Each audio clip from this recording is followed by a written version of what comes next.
Chapter 28. Filling Our Lives with Good Things. When we give up one bad habit or addiction, it's extremely easy to fall into a new one. Our life has a new void that used to be filled with some indulgence. We have to replace it. It is like putting a layer of mulch over the top of the soil. In gardens, this will do two things: keeps water and nutrients in the soil from washing away, and prevents sunlight from getting to the weed and seeds we don't want. It's not impervious or permanent, but it helps. Where I lived in Utah, sagebrush and thistles will grow on any spot of ground that is left alone. Where my in-laws live, great big trees will grow anywhere they are allowed to. The weeds we deal with in this life are very dependent on where we live and what our environment is like. We need to learn to protect ourselves from future weeds or future problems. Just yesterday, I heard someone telling me about their frustration keeping dandelions from growing in their lawn. A neighbor wisely let them know it's not about fighting against the weeds, it's about strengthening the lawn. Let's keep this weed and gardening analogy going for a bit. This is just a way to think about or picture and imagine our lives. It'd be easy to get into a discussion on what is a weed and whether we should do anything about them. Thoreau and others will claim that weeds are entirely social constructs, and like weeds, our lives should grow how nature inclines them to grow. There's some truth to this, but it's not complete. Most plants that we call weeds grow only where humans have disturbed the environment. And since it is impossible to live on this earth without disturbing our environment, most weeds are only here because we are here. For example, did you know that the iconic Western tumbleweed isn't even native to North America? It came from Russia in the 1700s and 1800s. It's an invasive species. Oops. Weeds, both the plant type and the emotional types, have evolved along with us, and thus are invasive species wherever we go and wherever we grow. Some weeds can be useful, some are problematic. Once we recognize that we are the ultimate masters of our own life, that much of it is in our control and only goes and grows as we either consciously decide or as we fail to decide, then we need to recognize that every aspect of our personality is some sort of construct of our DNA, our environment, and our decisions. No single one of those is in full control. We cannot control our DNA, but we can learn about what genetic tendencies we've inherited and make accommodations for them. Short women tend to wear high heels, while many taller women elect not to. Those prone to skin cancer should use various methods to block the sun, or avoid too much of it. Those with a more natural hand-eye coordination will often be more athletic from an earlier age. Those with excellent memories and analytic intellects may have to try harder to pick up on social cues. Our DNA has a strong influence on us, but doesn't get the final say on how we act. Our environment is out of our control to a degree. We can choose to live, at least in the United States, where hurricanes or earthquakes are common. We can choose to build our homes to withstand hurricanes and earthquakes. We can choose to wear the clothing suited to our environment and eat the foods most easily grown in our environment. When a drought affects a society far away, we can choose to share our resources with them. When a flood washes away our belongings, we can choose to reach out for help and aid and rebuild what was lost if possible. Our decisions are our own, and we are responsible for them, or the lack of them. I do not mean to say that we are responsible for resolving every problem that our DNA and the environment have thrown at us, but that we are responsible for working towards improving our situation wherever we are. If we are totally and completely dependent on the care of someone else due to health or disability, we can find ways to make their task easier by being friendly, grateful, conversational, appreciative, and caring. In the end, we get to choose what types of plants we will or won't let grow in our garden. Which habits or lifestyles are the weeds? What do they provide for us? What do they do that is beneficial or harmful to our neighbors? That is up to us to decide, and we will have to live with the results of those decisions and keep working to change and alter our lives as we can or as we see appropriate, and we have to let others do the same. We are as in control of our lives as we are knowledgeable about who we are. The less we know about ourselves, the less control we have over our lives. When you get rid of one thing in your life, you will have to replace it, or you'll be dealing with whatever natural habits or weeds can fill that space.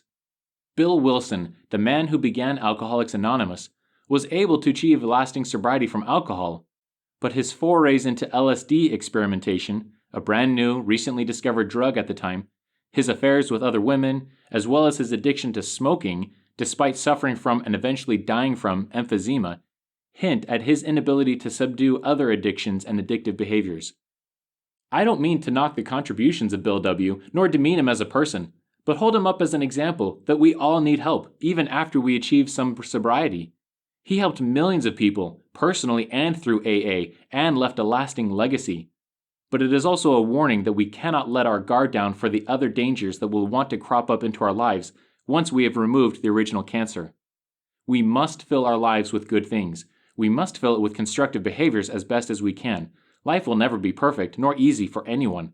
I've seen both sides of society to know that some of the poorest people out there are the happiest because of their relationships and work ethic, while some of the wealthiest are the most miserable because of their broken families and selfish pastimes. Of course, there are the poor among us with devastated families, and there are wealthy people with amazing lives. But we all have challenges. It could be health, it could be emotional, it could be financial. If you don't have huge, life-shattering problems, just wait. You will.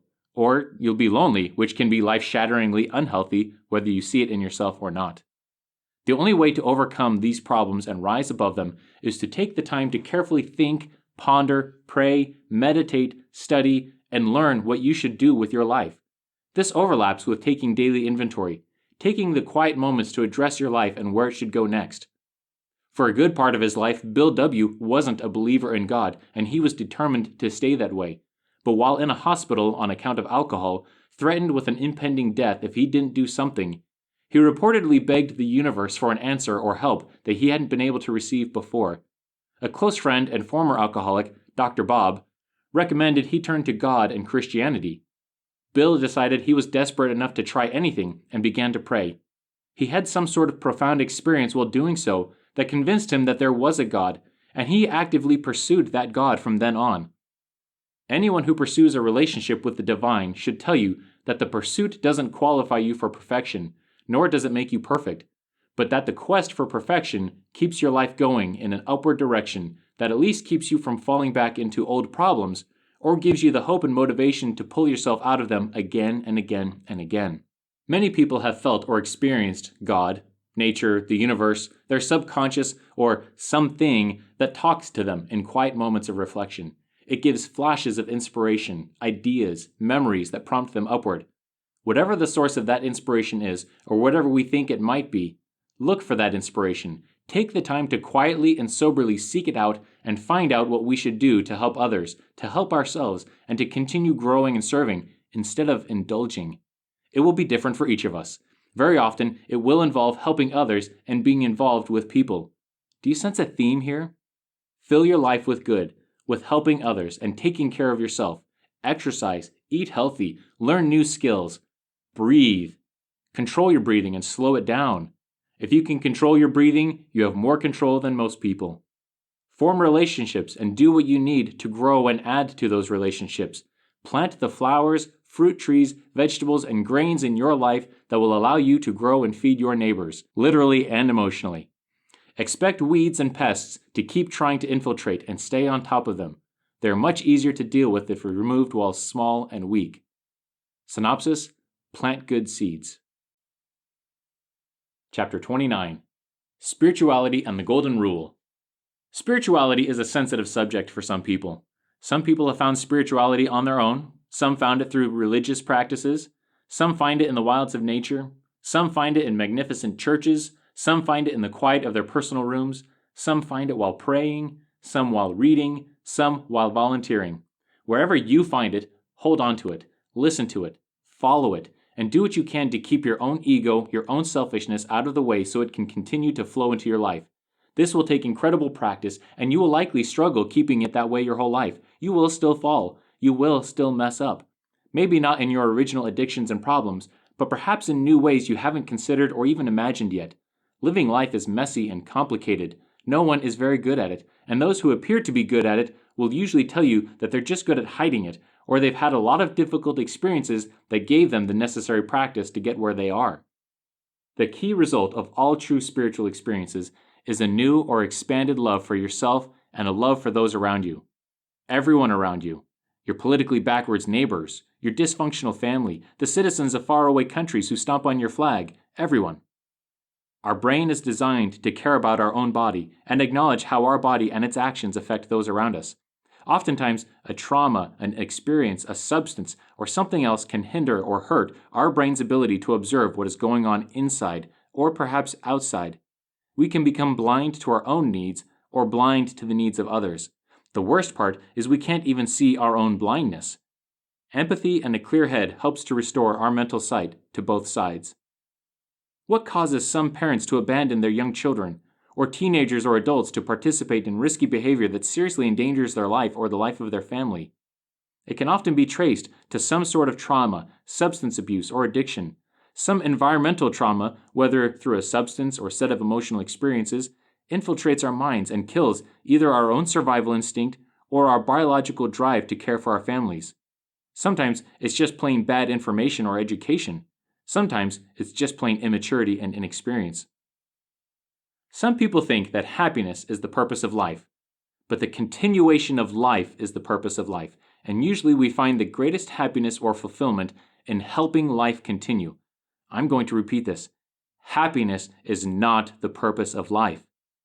Continuing and enriching life is the purpose of life. This is the source of love. Love is helping life continue. Our greatest meaning comes from promoting life, especially human life. As you help life perpetuate itself, you will find fulfillment and, at times, happiness. In fact, in helping life continue at a better quality than it is now, especially human life, you'll find more happiness and satisfaction than in any other way. Much is said about meaning in life. People find meaning in their work, their families, their pastimes, their activism, their charity work, or the legacies they leave behind. All of these are unified by the goal of helping humanity continue and prosper. If we are looking around the world to find meaning to fulfill us, we will never find it. Meaning comes to us as we fulfill the purpose of life for ourselves and others. C.S. Lewis wrote in a letter to Mrs. Johnson in 1955, "I think I can understand that feeling about a housewife's work being like that of Sisyphus, who was the stone-rolling gentleman from Greek mythology. But it is surely, in reality, the most important work in the world. What do ships, railways, mines, cars, government, etc. exist for, except that people may be fed, warmed, and safe in their own homes? As Dr. Johnson said, to be happy at home is the end of all human endeavor. First, to be happy, to prepare for being happy in our own real home hereafter. Second, in the meantime, to be happy in our houses. We wage war in order to have peace. We work in order to have leisure. We produce food in order to eat it. So your job is the one for which all others exist." In essence, perpetuating the human family is the reason we work at all, in whatever way we feel like or have the opportunity to do. Too many people wander all over their life looking for something that strikes their passion. People want a job they can be passionate about. They want a spouse that stirs their passions. They want excitement. They want all their senses and hormones fulfilled by the world around them. Mike Rowe gives a great snippet on YouTube about how following your passion is a bad idea. Cal Newport, in his book So Good They Can't Ignore You, describes how, against our usual ideas, passion comes with skill and experience, not the other way around.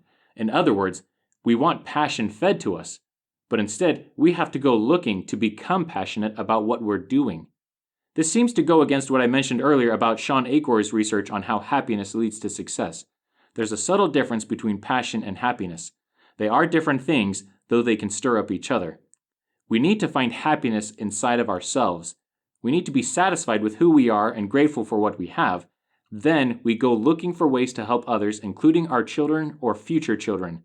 As we get better and better at what we do in our own specialized field, we become passionate about it as we see the value we've added and the benefits we've created, whether it's in growing food, crunching numbers, creating art, or pushing the limits of science, technology, and entertainment.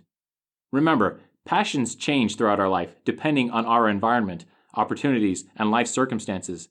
There's no such thing as a soulmate, though there are people that we get along with better than others that are as committed to us as we are to them. There is no such thing as a true life's calling, though there may be unique opportunities presented to us that fit our circumstances very well. Passion is created over time. Many studies have shown that people are their most productive in their careers while in their 50s and 60s. Beyond that, many people don't need to work anymore, so they eventually get tired of working, looking to fulfill their own desires. What keeps some of the very wealthy and very old working past their need to work for financial security? Is it simply their greed for more? When you observe them, it doesn't look like it. They find their fulfillment in helping others, in whatever way suits them, in charity, in work, in family, or in church. This is what keeps them going. For people who are no longer having or raising children, helping your grandchildren or other children in your community has a huge impact on yourself and the families around you. Like I've stated earlier, those who stay socially involved in their communities live longer and happier lives. It can be hard staying up to date and relevant enough to stay involved. It will remain more and more work to keep pace with life and keep up as best as you can, but it's worth it for everyone you'll meet and especially for yourself. Several studies have shown that children who grew up around their grandparents were more likely to live longer and have more children themselves. Our species is built on multi-generational families with support from bigger communities. We do better together. I saw a meme floating around the internet not long ago that said something like, "If you raise your children, you can spoil your grandchildren. If you spoil your children, you'll have to raise your grandchildren." This isn't a universal truth, of course. There are lots of factors that cause troubles for families, but there is a lot of truth to this. Do you find it hard to relate to younger people? Is their music nothing but noise, and their clothing completely awful and weird, and their movies just pure garbage? That just means you're old. Give it another 60 years, and the best of today's styles, music, and entertainment will filter off and distill down to the very best that we'll remember and keep around. Then, all we'll see of what life was like when we were younger is the purified classic stuff that was actually good. There was junk music and junk fashion around when Mozart and Beethoven were composing too. And it was probably incredibly popular for the time as well. But what do we remember decades and centuries later? Only the best. Want to impress your young neighbors or grandkids? Talk to them about their favorite pop stars on their level. Join them in their video games, and better yet, learn how to beat them at their own games. Know what shows they are watching or music they are listening to. Understand their level of wisdom and join them in it. Then, when they let you, share little bits of your wisdom with them. They can't take much of it at a time, so go sparingly. Wisdom is like dietary fiber. It's necessary for a healthy life, but too much of it at once just sounds like a lot of gas. It takes some sweetener to make kids want to take medicine. A spoonful of sugar helps the medicine go down. Way back near the beginning of this book, I mentioned Tony Robbins' list of human needs. The sixth one I withheld from you at the time is this: contribution. We want to create something for others to enjoy. That's an essential human need. It's easy to think that the world is getting worse, or that society is losing its morals and will fall apart soon. What's more likely the case is that the world has always been a hard place to live, but as we get older and more aware of what is going on around us, we see it as new because it is new to us, especially as we become more connected through the internet and modern technology. I saw a meme long ago. It was a picture of a fake book titled, "The World Was Always Awful, a Guide to World History for People Who Romanticize the Past." If you don't believe me that the world is getting better, I strongly encourage you to go find Hans Rosling's book, Factfulness. It begs the question, why do we think the world is so awful when it's always been this way, or worse? Why are our standards for the world so much higher than reality dictates? Why are our expectations so different from reality? Perhaps our parents did a great job protecting us from the traumas of the world when we were little. Perhaps we've sheltered ourselves into our own bubbles, whether it's the bubble of our urban city life or the bubble of our church or community or social circle. Perhaps all we know about the other half is the skewed caricature we see in TV, movies, or the news. The fear that the world is getting worse causes us to lose hope in our fellow humans and humanity in general. We become mistrustful. We hang on to our bad experiences rather than focus gratefully on the huge majority of good interactions that make life even possible. We despair and we stop trying. Instead, we need to find things to hope for. As you do, you will tend to find people who are also trying to do the same. This should boost your hope in humanity, as long as you don't see yourself as better than others for it. If you are woke in some aspect, others must be woke in other aspects. As you meet people different from you and respect them and build relationships with them and trust them, you can combine all of it together for an improved world. Every living creature that is functioning correctly will be working to preserve its own life and as many other living creatures as it can. Few individuals of any species destroy simply to destroy intentionally. They exist, and we tend to label those individuals, whether they're humans, dolphins, dogs, or anything, as evil. Unfortunately, we may see someone destroy or kill and we don't understand why, so we erroneously label them as evil. Most often, it is because of bad information they were taught by those they trusted, immaturity, or because their mind isn't functioning properly. It really is important to figure out why someone is destructive and harmful if we want to help them, or to protect ourselves properly. Most of us are trying to be good, and we will manage to be good most of the time. We need to be careful because it only takes a little bit of damage to undo and destroy what took a great deal of time to create. For those that believe in God, it's fair to sum up all of God's actions into the purpose of continuing life over an eternal and supernatural timeline, extending individuality far beyond the extent of a mortal life. At times, we need to make hard choices between what is necessary to continue life in the immediate present and what will help life continue someday in the future. Focusing on immediate needs is often seen as a feminine trait, much like mothers will focus on comforting and soothing a crying baby and ensuring the comforts of a safe and clean home. Setting sights on the future tends to be seen as a masculine trait, like many fathers will encourage their children to push through hard things to make them stronger for the future. Both tendencies can get out of balance and cause damage if taken too far. We need both. These are general tendencies with huge overlaps between genders and sexes. We all grow up best when we can take advantage of and utilize both traits as a complete set, picking and choosing which trait we need at that time. It's not easy deciding, and we get it wrong a lot. If we keep trying, respecting the opinions and perspectives of each other, the collective decisions of the group will tend to be more right than wrong as long as the needs of the individual are not ignored. Many of our political differences come down to this same conflict, the needs of the immediate moment against the needs of the future, or the needs of the individual against the needs of the society. Many of our family problems too. It's easy to see a problem and come up with some immediate way to solve the problem, only to find out later that hundreds of other people had already thought of that idea, explored it, and tried it, and realized it doesn't actually work. Don't become codependent on society or your family to fix itself for you to find happiness. Take responsibility for your actions. Man up or woman up. Embrace who you are at this moment, and then take the steps to grow up. For a long time, I had this theory that people don't actually grow up or mature past high school. They just get better at hiding their immaturity around strangers and kids. I still feel like there's a lot of truth to this, but I've learned and observed that many people do manage to grow up and mature past their high school levels. Growing up, adulting, and being responsible is hard. Relationships are hard. Learning to impress people with your career skills or personal skills, and then convincing strangers to trust you, to let you help them, is tough, incredibly tough. It's hard enough without any of our addictions or bad habits complicating things. Get outside yourself. Find out what you need to help other people be able to trust you. Make the hard decisions to let go of parts of yourself that are hurting you and others, and find ways to become better. Some people call this a purification or sanctification process, repenting, becoming closer to or more like God, more like our ideal. If looking for pleasure and stimulation for a brief moment gets you through a rough time, you may need to go with that.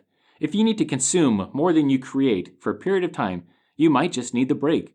Just keep it in the back of your mind that eventually, hopefully sooner rather than later, you'll need to get back on the train and keep working to help yourself and those around you responsibly.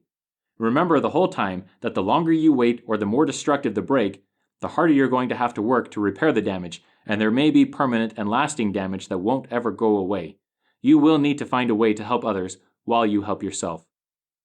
If you get a chance, go find the TED Talk by Jill Bolt Taylor as she, a brain scientist, describes what she experienced and observed in herself while she suffered a stroke. There are two focuses of our mind. It can focus on internal things or it can focus on external things. As Jill suffered from the stroke, she could feel those two aspects cutting in and out as blood flowed or was cut off from different regions of her brain. One moment, she would feel like she was one with the universe, and suddenly come crashing back to individuality. It's very entertaining and enlightening to hear her describe it. Her story portrays the duality of each of us, our connection with everyone else, and our need to preserve ourselves. We cannot exist long without one or the other. Helping each other while we help ourselves using some fixed reference point, such as continuing life, or happiness, or spirituality, or ethics, is crucial and is an ingrained part of who we are as Homo sapiens, as humans. It is built into our DNA. Every culture on this planet has some form of the golden rule. do unto others as you would have them do unto you. Or, better yet, do unto others as they would have done unto them. Do what they want. Moralists, ethicists, and philosophers can spend all day arguing and discussing circles around each other about how to best help others and find happiness. One goal of spirituality and religion is to give you an external perspective on yourself and the world, to see yourself from a third-person point of view. How does God see you? How does society see you? How does nature see you? To look at yourself like an outsider sees you. That kind of information is invaluable and worth more than just about any other kind of information we can get.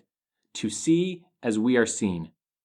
Having an external point of view, a fixed and immovable perspective, is like having a flagpole hold up a flag in the wind. No matter the direction, the flutter, or the speed of the wind, the flag will stay put, and all that strain and pull on the flag only displays the image better.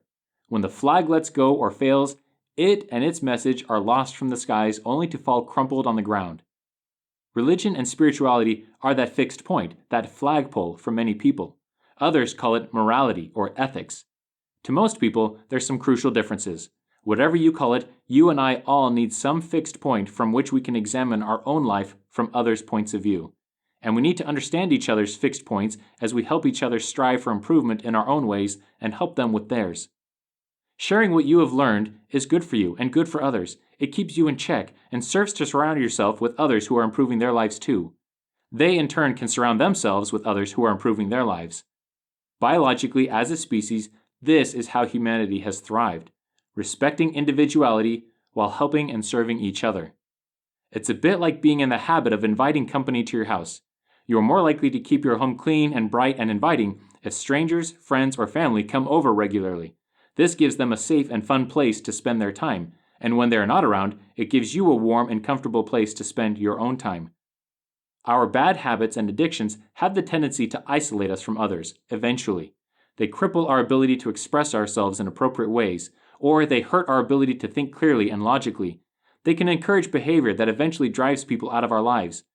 When we can remove those bad habits, destructive thoughts, and addictions, we naturally develop the tendency to invite people into our lives, to stay, not out of coercement or guilt or dependence or selfishness, but out of love and safety and happiness. Rather than a revolving door of relationships, we find stability and security in relationships, and through that security we find the greatest satisfaction and collective improvement of society. When you find a part of your life that is suffering, use these same ideas to make the change you need to. Whether it's too much time watching sports at the neglect of your family, or being a bit risky in your driving, find some way to get your head out of the sand and address your problems, even and especially if you like those problems. Get outside of yourself, give that part of yourself up, and learn that as you do, you'll discover more about yourself and your individual strengths that make you proud to be who you are and eager to help others be their best too. As I wrap up this book, think about whether all of this information has helped you. If it has, an easy way to help others is to share this book with them, encourage them to read it, teach them what you've learned from it. Get comfortable letting others know you care about them and that you've found something good in your life and it's made your life better. Live and help others live. Chapter 30. How to get along with people you can't stand. Let's be honest, this world would be a whole lot better without all those jerks filling it up, wouldn't it? We all could be decent, honest people if it weren't for those idiots causing so many problems. In fact, we all are decent, honest people. It's all those other people who are indecent and dishonest. I mean, why do we even have to put up with them anyway? We just need to stifle them all, or kick them out, or maybe we just need to move to Canada every time the other party wins the election. All kidding aside, it's really hard to get along with people who are wrong. People who think differently. Bruce Christopher, a well-known psychologist, counselor, and speaker, promotes his idea of the 6 difficult personality types. He gives his audiences a really good primer for how to deal with all those difficult people life throws at you, from the temper tantrum throwing exploders to the shy, timid, indecisive clams, from the friendly and entertaining yet non-committal charmers to those snipers who love to zing you with jabs and insults across the dinner table or the conference room. He gives amazing insight into how to deal with and work with those people who are hard to work with. He also encourages everyone to figure out which type or types of difficult people you yourself are. The most important part of dealing with any difficult person is to remember that anyone becomes a difficult person when they don't feel safe, when they are insecure or threatened in some way. Usually they are not even aware they are feeling insecure. Their difficult personalities are their defense for feeling insecure. A secure and confident person doesn't have a problem making a difficult decision or keeping a commitment or keeping control of their temper and their insults. Every bully on this planet feels unsafe in some major way. Even much of the Nazi rise to power and aggression in Germany leading up to World War II was the result of the insecurity of the German people from the aftermath of World War I. Much of Japan's own expansion in the 1940s was to pursue fertile lands for growing the food that they were feeling was in too short supply for themselves. That leads us back to the Maslow hierarchy of needs. While the order of Maslow's pyramid isn't true for quite everyone, those needs are universal and everyone feels insecure without them, and we all become difficult and irrational when we feel unsafe or held back.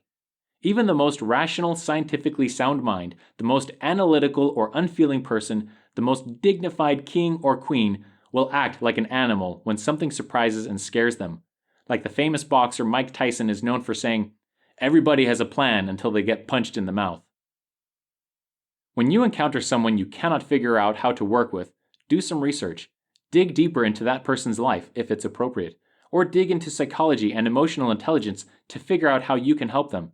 Or, if that's not appropriate, at least research ideas of how to work with or live with them without resorting to silence or violence. Figure out that third door between withdrawing and attacking that builds relationships instead of destroying them. It will be a bit different for each situation, though there are some commonalities.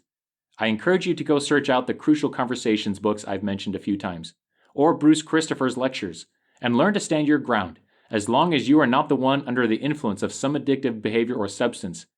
If you know that you might still be under the influence of a hangover or medication or loss of sleep or time of the month, hold your peace just a bit longer until you know that you are as clear-headed as can be. Only when your own mind is clear and you're not under the influence of some hormonal surge, some drug or behavior, or dealing with some emotional trauma yourself can you think clearly to help others. Only then can you know for sure that the problem isn't with you.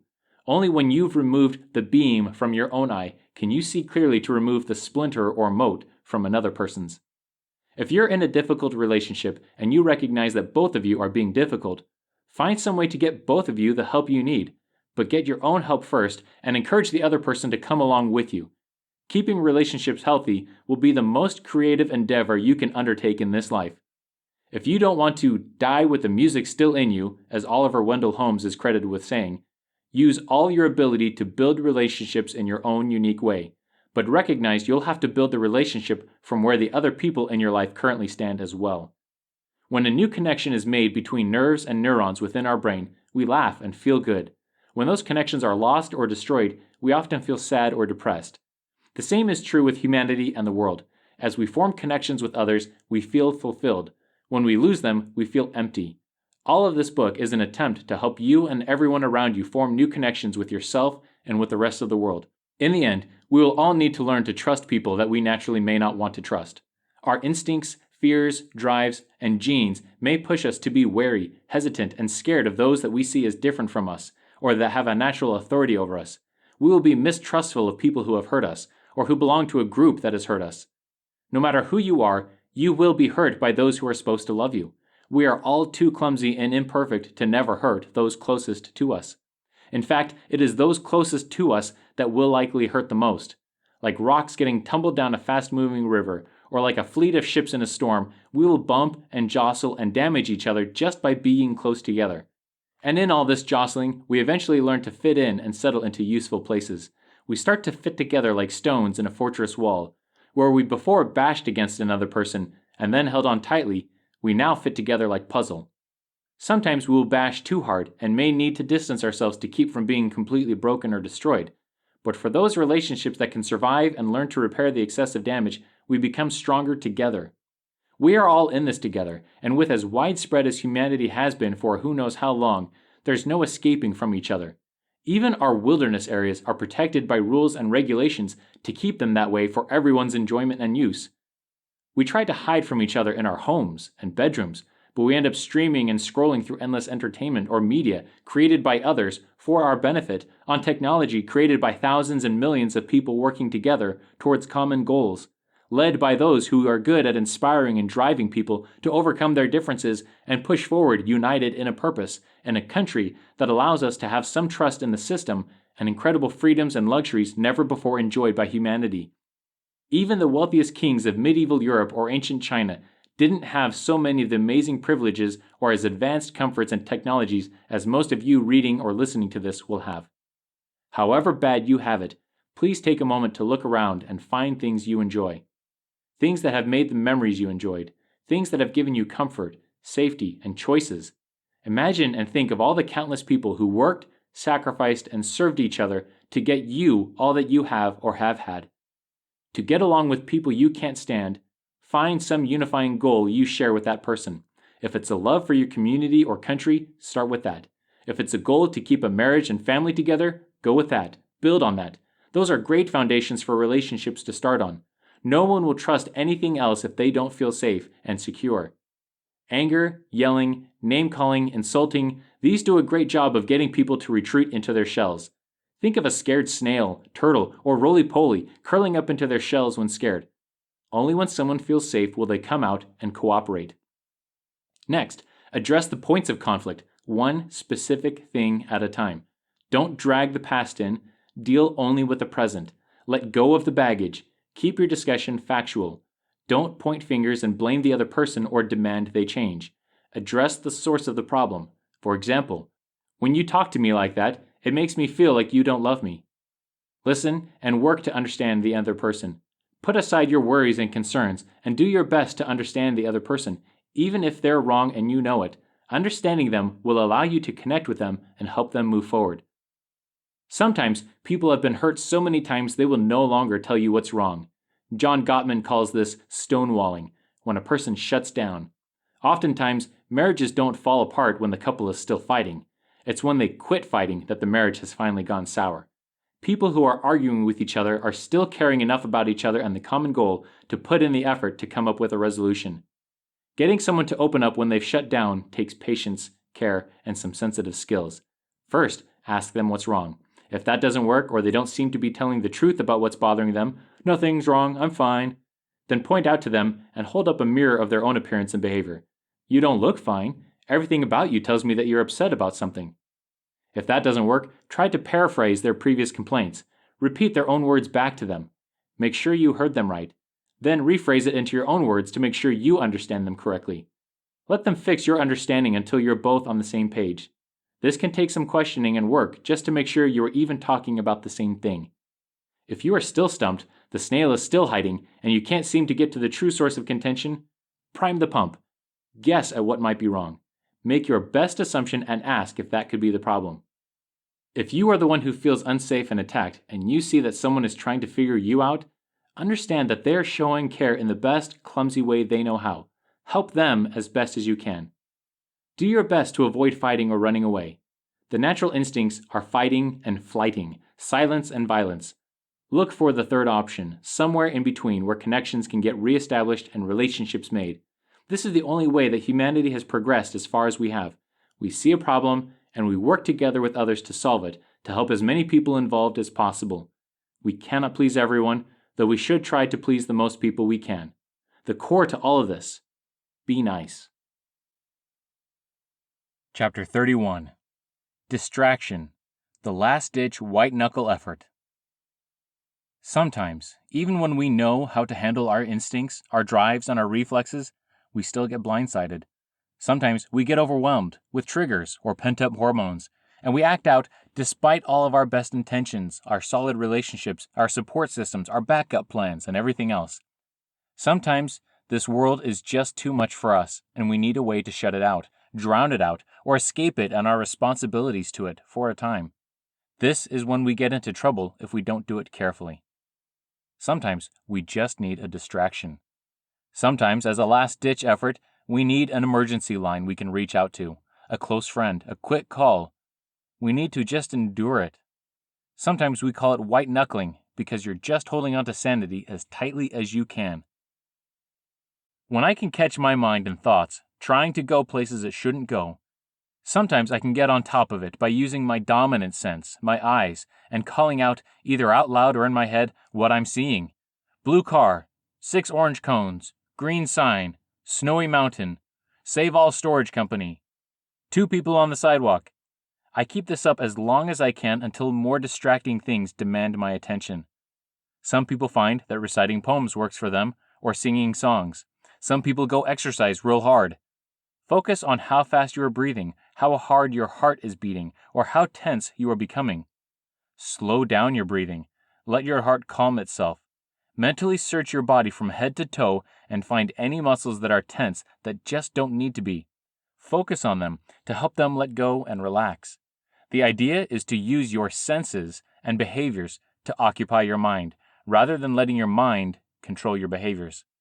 Sometimes life and biology still just gets the best of us and we mess up, even after amazing progress, experience, and learning. We are all grossly imperfect. Anyone who can't understand that, who doesn't feel their own guilt from their own struggles and failures, doesn't have enough self-awareness to realize the damage they themselves are causing. Nothing fixes a judgmental person like finally getting busted for their own destructive habits that they've managed to hide, sugarcoat, rationalize, or just plain avoid consequences for, and getting it shoved back in their face. This is your turd. You made this mess. Yes, you. A person stuck in their instincts and reflexes will still ignore or explain away their faults as being other people's problems, or as non-existent, or not serious enough to demand attention. Or they will lash out in anger at the person exposing them to their faults. A wise person, a human being, will acknowledge the truth, fess up, and then work to fix it as best as they can. In doing so, they become a wiser, more mature, and grown-up person. The incredibly successful play The Fantastics illustrates this amazing life lesson so well, all with funny, silly, and deeply thoughtful songs and dialogue. This theme is also the driving core of the musical Into the Woods. We cannot grow up without messing up and learning from it. We just can't. A baby cannot learn to walk without falling down, a lot. A child can't learn to ride a bike without crashing several times. Most horse riders will tell you that you are going to get knocked off more than a few times, even after you've gotten good at it.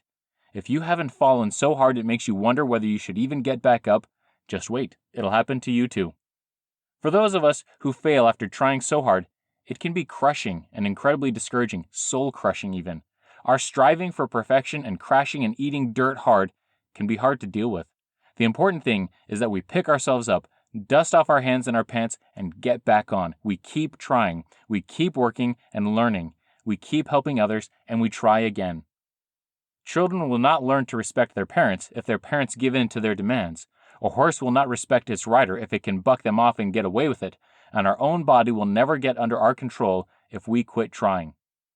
I thought I was nearly finished with this book when I had a rough night of my own, and thought about it all morning before writing this and another chapter. There's still more I need to learn, like you.